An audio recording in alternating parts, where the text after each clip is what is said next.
nom du Père et du Fils et du Saint-Esprit. Amen. Grande joie d'être là avec toi en ce mois d'août. Un mois aussi marqué par la présence de la Vierge Marie. Et n'oublie pas de faire ta lecture divina. Laisse la marque en disant que tu as aimé. Marque like dans ton appareil. Et aussi partage la lecture divina à tous tes amis. D'accord? Et aujourd'hui, en ce mardi 1er août, la première lecture, c'est Exode 33 à partir du verset 7. Moïse prenait la tente et la plantait pour lui hors du camp, loin du camp. Il la nomma tente du rendez-vous. Et quiconque avait à consulter le Seigneur sortait vers la tente du rendez-vous qui se trouvait hors du camp. Chaque fois que Moïse sortait vers la tente, tout le peuple se levait.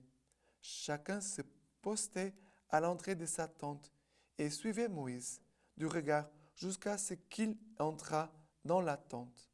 Chaque fois que Moïse entrait dans la tente, la colonne de nuée descendait, se tenait à l'entrée de la tente et il parlait avec Moïse.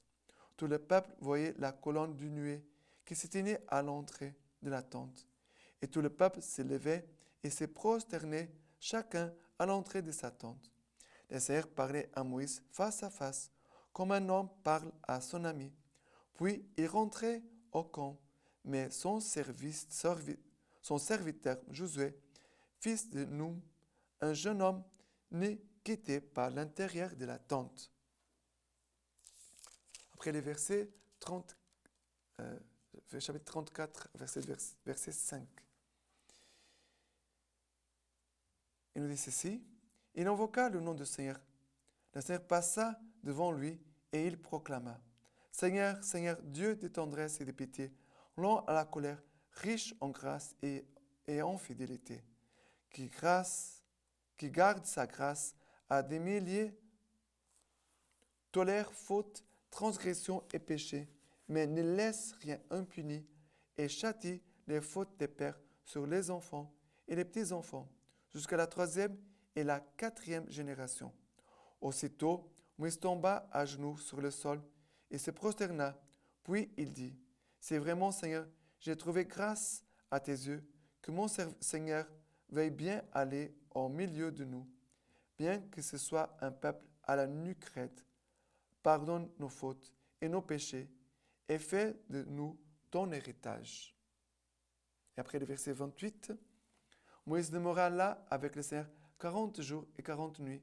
Il ne mangea ni but, et il écrivit sur les tables les paroles de l'alliance, les 10 paroles, les 10 commandements. Mais voyez là la grâce de la prière. Comme Moïse est là en prière devant Dieu, ça devait être pareil pour nous.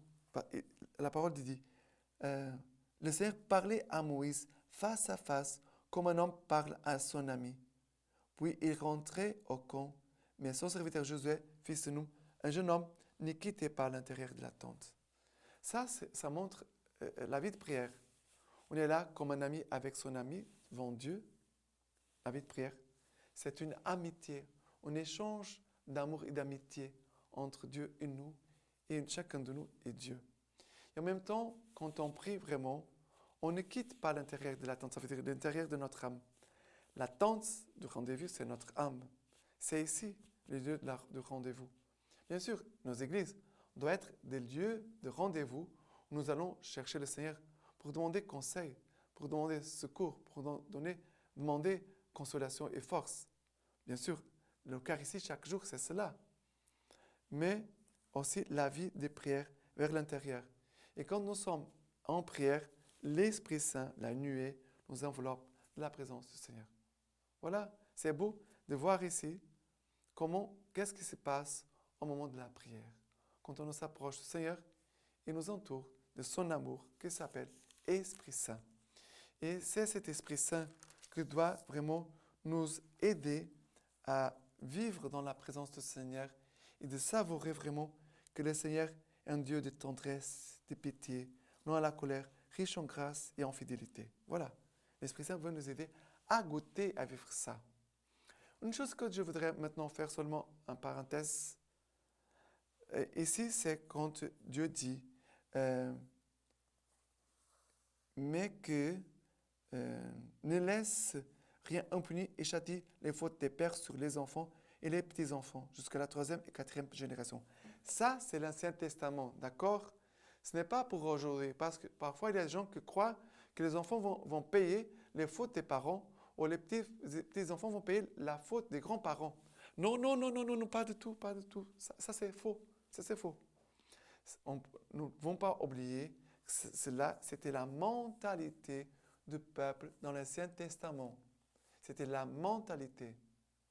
Aujourd'hui, qui est responsable pour les péchés? C'est moi. Qui doit répondre pour les péchés? C'est moi, pour mes propres péchés. C'est moi que je suis responsable, je dois répondre pour mes propres péchés. Qui va payer les conséquences de mon péché? C'est moi. Ça veut dire que chacun de nous. Ça veut dire que ce ne sont pas tes enfants qui vont payer la faute de tes péchés. Non. Parfois, il y a des gens qui croient, ah, parce que j'ai eu un enfant qui a eu peut-être un problème de santé. Alors, c'est la faute de papa et de maman. Non, c'est faux. C'est faux. Ça n'existe pas. D'accord? On doit faire attention pour ne pas dire ce que là, Jésus n'a pas dit. Jésus n'a pas dit cela. D'accord? Il faut faire très, très attention. C'est pour cela qu'il faut bien connaître l'Ancien Testament et le Nouveau Testament. Parce que Jésus va donner le vrai sens à ce qui était dans l'Ancien Testament. Mais c'est Jésus qui va mettre, on peut dire, en relief vraiment le nouveau commandement. La nouvelle loi, c'est Jésus qui nous apporte. La nouvelle loi, c'est Jésus qui nous apporte. D'accord? Maintenant, le psaume d'aujourd'hui, c'est le psaume 103. Psaume 103 le psaume 103 à partir du verset 6. Le Seigneur qui fait œuvre de justice et fait droit à tous les opprimés. Après, révéla ses desseins à Moïse, aux enfants d'Israël ses eaux faits. Le Seigneur est tendresse et pitié, lent à la colère et plein d'amour. Elle n'est pas jusqu'à la fin sa querelle, elle n'est pas pour toujours sa rancune. Il ne nous traite pas selon nos péchés, ne nous rend pas selon nos fautes. Comme est la hauteur des cieux sur la terre, puissant est son amour pour qui le craint. Comme est loin l'Orient de l'Occident, il éloigne de nous nos péchés.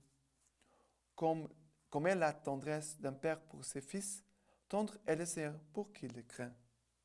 Alors, ici, nous parle de la crainte du Seigneur. Ça veut dire la crainte, c'est un amour plein de respect, qui ne veut pas offenser, qui ne veut pas déplaire en rien notre Seigneur. Mais, ici, le Seigneur, regardez, Dieu, par rapport à nous, il dit, elle n'est pas pour toujours sa rancune, il ne nous traite pas selon nos péchés, ne nous rend pas selon nos fautes. Mais nous, les hommes, souvent, nous gardons rancune, nous traitons les autres selon leurs péchés et nous faisons payer faisons payer leurs fautes. Ça veut dire qu'il n'y a pas de miséricorde. Dieu, ici, nous parle déjà de la miséricorde, mais nous, souvent, nous manquons de miséricorde les uns envers les autres. Et surtout dans les familles, dans la maison, entre parents et les enfants et entre eux, les frères et sœurs. Vous savez que nous manquons souvent nous manquons beaucoup d'amour dans nos familles. Maintenant, l'évangile, c'est Matthieu chapitre 13, à partir du verset 36. Nous dit ceci. Alors, laissant les foules, il vint à la maison, et ses disciples, s'approchant, lui dirent, « Explique-nous la parabole des livrets dans le champ. » En réponse, il leur dit, « Celui qui sème les bons grains, c'est le Fils de l'homme. Le champ, c'est le monde. Les bons grains, ce sont les sujets du royaume. Les vrais, ce sont les sujets du mauvais. L'ennemi qui la sème, c'est le diable. La moisson, c'est la fin de l'âge. Et le moissonneur, ce sont les anges.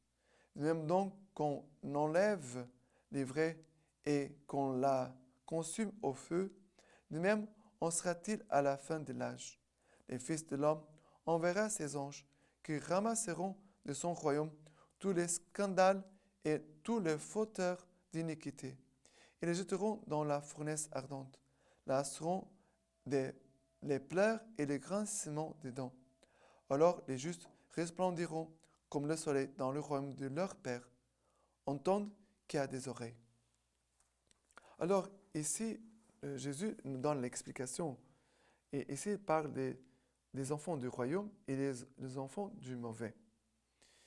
C'est vrai que nous vivons dans un monde où, même si tout le monde ne connaît pas Jésus-Christ, mais dans la conscience, Dieu a laissé sa marque. Tous les hommes sur cette terre désirent le bien, ce qui est justice, ce qui est vrai, ce qui est bon, ce qui est beau. Ça veut dire qu'il y a en nous la marque de ce qui est vrai, juste, bon, beau et vrai. Ça veut dire que ce sont les marques de Dieu lui-même. Dieu a laissé ses marques parce que Dieu, ses qualités nous montrent qui est Dieu. Et que nous, Dieu, quand nous a créés, il a laissé en nous cette marque. C'est-à-dire que tous les hommes cherchent ça, aspirent à ça. Mais qu'est-ce qui se passe? Il y a des gens qui ne veulent pas écouter sa conscience. Ils vont faire de mauvaises choses. Mais ils ne veulent pas écouter leur conscience. Parce qu'ils écoutent leur conscience, ils doivent s'arrêter. Il va falloir s'arrêter de faire ces choses méchantes, mauvaises. Mais ici, ça veut dire que chacun va répondre ici, après, à la fin de sa vie, à la fin du monde. On doit répondre de notre vie, de ce que nous avons fait. De ce que nous avons fait, non pas seulement envers Dieu, de ce que nous avons fait aussi envers les autres. Car nous savons que ce qui compte à la fin de notre vie, au soir de notre vie, nous serons jugés sur l'amour. Voilà, c'est Saint Jean de la Croix qui le dit. À la fin de notre vie, nous serons jugés dans l'amour, sur l'amour. D'accord? Voilà. Maintenant, aujourd'hui, nous célébrons Saint Alphonse Marie de Ligorie. Et la lecture patristique nous dit ceci. Toute la sainteté de l'âme et sa perfection résident dans l'amour envers Jésus-Christ, notre Dieu, notre souverain bien et notre Rédempteur. C'est la charité qui rassemble et protège toutes les vertus que rendent parfaits. Et maintenant, je vous laisse la bénédiction par les mains toutes pures de la Vierge Marie. Dieu Tout-Puissant vous bénisse et vous garde, le Père, le Fils et le Saint-Esprit. Amen.